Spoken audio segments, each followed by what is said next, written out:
hoggaanka baarista dembiyada CID ayaa wuxuu helay xog ku saabsan in muxuu ahay wax isdabamaris meeshaas ka jiro. waxaa la xiray marka saraakiil wasaaradda maaliyadda customka airportka joogtay iyo saraakiil ayaguna booliiska ahay oo ayaguna ku shaqo lahaa.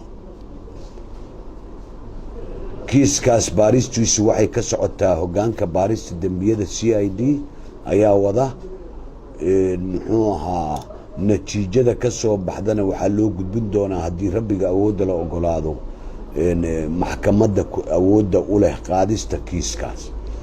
sidaa daraaddeed ayaan rabnay inaad sidaas muxuu ahaa idinla wadaagno. waxaan kaloon marka anigoo munaasabadan ka faa'iidaysanaya rabaa inaan dul maro dalka Soomaaliya muddo badan ayuu wuxuu ku jiray muxuu ahay kala dambeyn la'aan oo soo maray. maalinba maalintii ka dambaysa ayuu soconaysay in Soomaaliya isku tashato dhaqaalaha ka soo baxa ganacsatadeeda iyo muxuu ahay guryaha iyo wax walba dakhliga ka soo gala in lagu maareeyo howlaha dalka. ma suuragelayso, mana dhici karayso, mana laga aqbali karo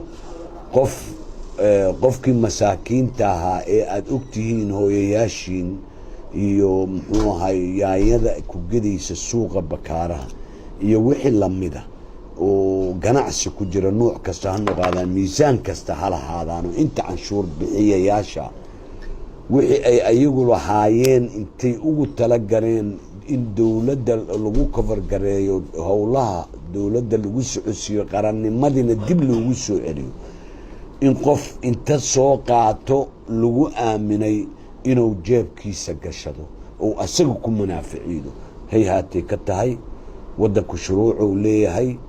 waxaan leeyahay marka qof kasta ee lagu aaminay sidaasoo kale inuu dakhliga dalka u ilaaliyo ama ha soo qaado ha gudbiyo oo ma bangi ha ku haayo cid loogu dulqaadanaa inaysan jirin.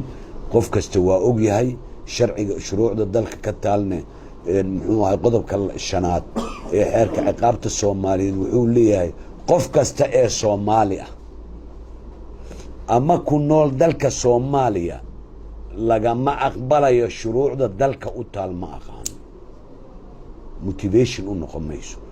marka inta muxuu ahay hadda baarisu socoto ka hor dhici mayno. haddii kiisku ku cadaadana maxkamadda muxuu ahay la horgeynaa. haddii uu ku cadaan waayo xorriyadiisu helayaan laakiin baaristii